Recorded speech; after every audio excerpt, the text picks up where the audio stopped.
Episode की शुरुआत में हम रूडो के बचपन को देखते हैं। इसे हमेशा ऐसा लगता था कि खाई में फेंके जाने वाले लोगों के साथ क्या होता होगा और लोग बस बोलते थे और एक जुनकी वाले को सजा मिल रही है। अगर वो जानते हैं उनके साथ ऐसा होने वाला है तो ये लोग ऐसा करते ही क्यों है। कौन जाने ऐसे गंदे लोगों के दिमाग में क्या चलता होगा। और फिर सीन शिफ्ट होता है प्रेजेंट में। रोडो उस कचरे के मॉन्स्टर से भाग रहा होता है, तभी वो मॉन्स्टर जोर से दहाड़ता है जिससे और भी मॉन्स्टर्स वहाँ पर बनने लगते हैं और रूडो को पकड़ने की कोशिश करने लगते हैं और उसे चारों तरफ से घेर लेते हैं। रूडो सोचता है आखिर ये चीज है क्या, ये चल कैसे रही है। वो मॉन्स्टर्स इस पर अटैक करते हैं पर रूडो इनसे बच जाता है और इसे किसी की खोपड़ी दिखती है जिस पर ये ऊपर देखकर जोर से चिल्लाता है, कमीनो तुम लोग बिना सच जाने मुझे ऐसे नर्क में कैसे फेंक सकते हो। तभी इसके नीचे का कचरा खिसक जाता है और ये छोटे से पहाड़ से गिर जाता है और फिर ये सोचता है यहाँ की हवा भी अच्छी नहीं है, मुझे जल्दी से यहाँ से निकलना होगा। अगर यहाँ पर सांस ली तो मैं जिंदा नहीं बचूंगा, मुझे कैसे भी करके यहाँ से जल्दी से निकलना होगा।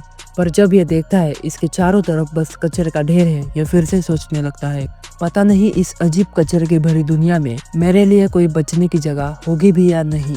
और फिर ये खून की उल्टियाँ करने लगता है और तभी वो मॉन्स्टर्स भी इसके तरफ आने लगते हैं और ये सोचता है क्या मैं फिर से कुछ नहीं कर पाऊंगा, क्या मैं ऐसे ही मर जाऊंगा। और फिर इसे रेक्टो की याद आती है और ये बोलता है नहीं मैं मर नहीं सकता, मेरे साथ जो हुआ है मुझे उसका बदला लेना है। उनसे जिन्होंने मुझे नीची नजरों से देखा, जिन्होंने मुझ पर गुनहगार होने का धब्बा लगाया और जिन्होंने मुझे खाई में फेंक दिया, पर उससे पहले जिस कमीने ने रेक्टो को मारा है उस खूनी को ढूंढकर। और इतना बोलते ही वो मॉन्स्टर इस पर अटैक कर देता है पर ये उसे आसानी से मारता है और अपनी बात को पूरी करता है।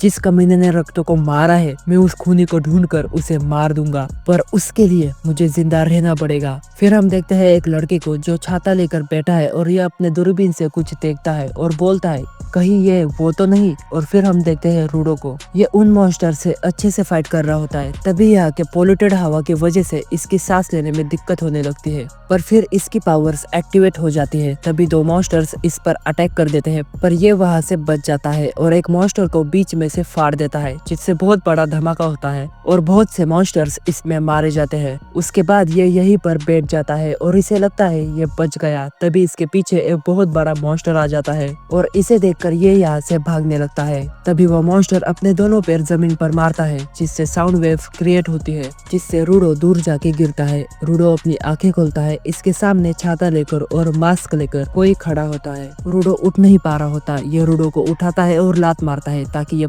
पोल्यूटेड ब्लड को थूक सके और फिर इसे ये मास्क पहनाता है और मास्क पहनकर रूडो बोलता है मास्क। अब सांस में सांस आई और फिर रूडो इसे सवाल पूछने लगता है, हे सुनो क्या तुम यहीं रहते हो। और वो किस तरह का मॉन्स्टर था जिस पर वो मास्क वाला बोलता है अपना मुंह बंद रखो। पर रूडो और जोर से बोलता है मेरे सवालों का जवाब दो। जिस पर ये मास्क वाला बोलता है मैंने कहा ना अपना मुंह बंद रखो। जिस पर रूडो बोलता है मैं अभी अभी यहाँ आया हूँ, मुझे कुछ नहीं पता ये खाई कैसी है, क्या ये जगह अंडरग्राउंड है। जिस पर फिर मास्क वाला बोलता है नहीं ये जगह अंडरग्राउंड नहीं है, हमें खामोश रहना जरूरी है इसलिए चुप हो जाओ। फिर रूडो बोलता है मुझे सुनाई नहीं दिया, साफ साफ क्यों नहीं कहते। जिस पर अब मास्क वाला चिल्लाकर बोलता है मैंने तुमसे कहा ना हम अंडरग्राउंड नहीं है, हम जमीन के ऊपर है। ये कचरा देख रहे हो, ये तुम लोग बेवकूफ पैरट से फेंका है यहाँ, और तुम्हें कब से कह रहा हूँ कि अपना मुंह बंद रखो। तुम्हारी बकवास की वजह से उन्होंने हमें देख लिया। ये ट्रैश बीस्ट्स है, ये वैसे ही है जैसे ये दिखते हैं, कचरे से बने हुए मॉन्स्टर्स, इसीलिए इन्हें मामूली हथियारों से खत्म नहीं किया जा सकता। क्या तुम्हें पता है ये लोगों की आवाज सुनकर हमला करते हैं, इसलिए मैं धीमी आवाज में बात कर रहा था पर तुम बेवकूफों की तरह चिल्लाए जा रहे थे। और इस इलाके के ट्रैश बीस्ट्स खतरनाक होते हैं इसलिए मैं खामोश रहने की कोशिश कर रहा था।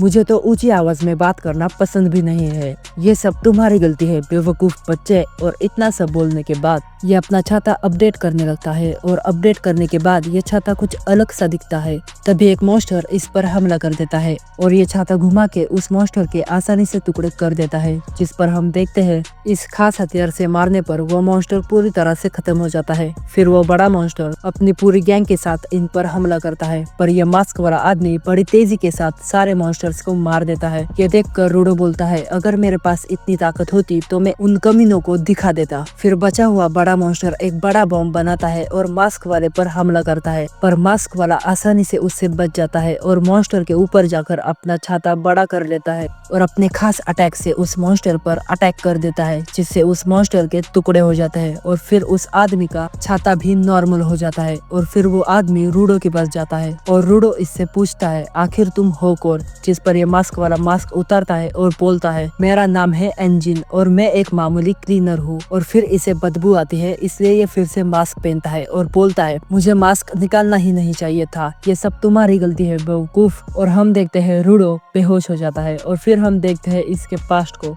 ये लड़ाई करके आया होता है और बोलता है, मैंने उन्हें कहा चीजों में जान होती है, जिस पर उन्होंने मुझे मारा। फिर रेक्टो बोलता है, क्या तुमने उन पर हाथ उठाया? रूडो बोलता है, नहीं, और मुझे आपकी कही बात याद है, अगर किसी चीज को संभाल कर रखी जाए तो एक दिन उसमें आत्मा आकर रहने लगती है। जिस पर रेक्टो बोलता है, ये सिर्फ एक पुरानी कहानी है, मेरे ख्याल से ये कहानी इसलिए थी ताकि तुम अपनी चीजों को संभाल कर रख सको। हाँ, पर ये जरूर है कि मैं इस पे पूरा यकीन करता हूँ। मुझे लगता है इस टॉवेल की भी एक आत्मा है, इसलिए ये तुम्हें इतनी अच्छे से साफ करता है। जिस पर रूडो टेबल, सोफा, घर के सारी चीजों की तरफ इशारा करके बोलता है, क्या इन सब चीजों में भी आत्मा है और क्या इन ग्लव्स में भी? फिर रेक्टो बोलता है, अगर तुम इनका अच्छे से ख्याल रखोगे तो कभी न कभी एक आत्मा इनमें आकर बसेगी। और फिर हम प्रेजेंट में आते हैं। ये चेन से बंधा होता है और ये इंजन ने किया है। ये इसे घसीट कर यहाँ से ले जाने लगता है। रूडो इससे पूछता है, तुमने मुझे बांधा क्यों है? तुम मेरे साथ क्या करने वाले हो? जिस पर इंजन बोलता है, तुम बेहोश हो गए थे तो सोचो तुम्हें अपने साथ ले जाओ। और रूडो बोलता है, मुझे जाने दो बदमाश कहीं के, मुझे ऊपर जाकर अपना बदला लेना है। जिस पर यह बोलता है, माफ करना, पर यह तो मुमकिन नहीं है। वो ऊपर वाली जगह हम उसे स्पेयर कहते हैं। तुम ऊपर आसमान में कैसे जाओगे बताओ? ऊपर से स्पेयर हमेशा चलता ही रहता है और भी कई वजहें हैं, पर इतना जान लो अब तुम्हारा जाना मुमकिन नहीं है। जिस पर रूडो बोलता है, चाहे जो हो जाए मैं वापस जाऊंगा, और तुमने कहा था अब ये मुमकिन नहीं है, इसका मतलब तुम कुछ तो जानते हो। मुझे इस दुनिया के बारे में जानना है, उन मॉन्स्टर्स के बारे में भी और तुम्हारे ताकत के बारे में भी। मुझे बताओ, मुझे सब जानना है। अगर तुम मुझे नहीं बताओगे तो मैं अपनी ये बकबक बंद नहीं करूंगा। जिस पर इंजन बोलता है, तो तुम अपना मुंह चलाना बंद नहीं करोगे ना? अगर तुम इतने ही उतावले हो तो मैं तुम्हें बताता हूँ ये ग्राउंड किस तरह की जगह है। और फिर ये इसे घसीटते हुए एक जगह पर लाकर छोड़ देता है। जिस पर रूडो बोलता है, रुको, तुमने तो मुझे कुछ बताया ही नहीं, और ये यहाँ से चला जाता है। तभी रूडो के सामने 4-5 लोग आते हैं और उससे पूछताछ करने लगते हैं, बच्चे तुम कहाँ से आए हो? क्या तुम एक स्पेराइट हो? रूडो बोलता है, वो मुझे ऊपर स्पेयर से फेंका गया है। ये सुनकर ये सब शॉक हो जाते हैं और बोलते हैं, कमाल की बात है, मैंने कभी किसी जिंदा स्पेराइट को नहीं देखा। यकीन नहीं होता तुम वहां से निकल पाए। वैसे तो हमें सिर्फ लाशें ही मिलती है, और सच में ये पूरी बात है। देखो तो उन्होंने तुम्हें कैसे बांधा है। आओ मैं तुम्हें खोल देता हूँ।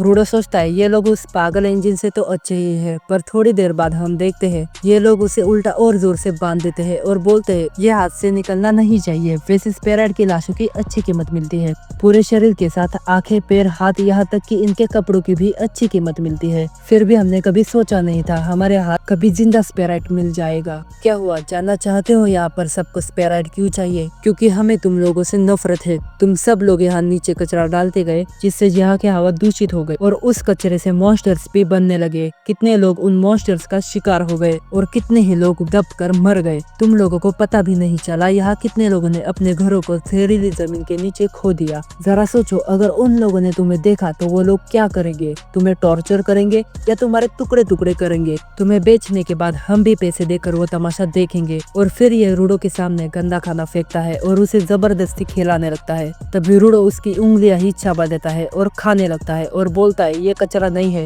ये तो अब भी खाने लायक है। सब बस यही बातें करते हैं, ये सहीस के लोग हैं, ये ग्राउंड के लोग हैं, ये कचरा है, ये झुमकी वाले हैं, ये ऊपर के लोग हैं, ये नीचे के लोग हैं। अपने ही बनाए लेवल में लोगों में भेदभाव करना बंद करो। तभी इसकी पावर्स भी एक्टिवेट हो जाती है और ये उस चेन को तोड़ देता है और बोलता है, तुम्हें लगता है तुम मेरे साथ जैसा चाहो वैसा बर्ताव कर सकते हो, लेकिन अब मैं और बर्दाश्त नहीं करूंगा। और इसकी पावर्स और भी बढ़ जाती है और ये सब होते हुए इंजन दूर से देख रहा होता है और बोलता है, कमाल कमाल की एनर्जी है, मैंने इसके बारे में बिल्कुल सही सोचा था। और हम देखते हैं रूडो के आसपास की चीजें हवा में उड़ने लगती है और वो एक चेन को पकड़ लेता है, जिससे वो चेन एक वेपन में ट्रांसफॉर्म होने लगती है। और फिर इंजन बताता है वो लोग जो चीजों को जिंदगी देकर उनकी ताकत को बाहर निकाल सकते हैं वो लोग गिवर्स होते हैं। तभी ये लोग रूडो पर हमला कर देते हैं, जिसे रूडो रोकता है। तभी एक आदमी बोलता है उस चेन पर हमला करो। एक गिवर हमेशा अपने हथियार के बिना लाचार होता है। तभी एक आदमी चेन को बाजू उड़ाता है, पर तभी रूडो एक टायर को पकड़कर ट्रांसफॉर्म करता है, जिस पर ये लोग शॉक हो जाते हैं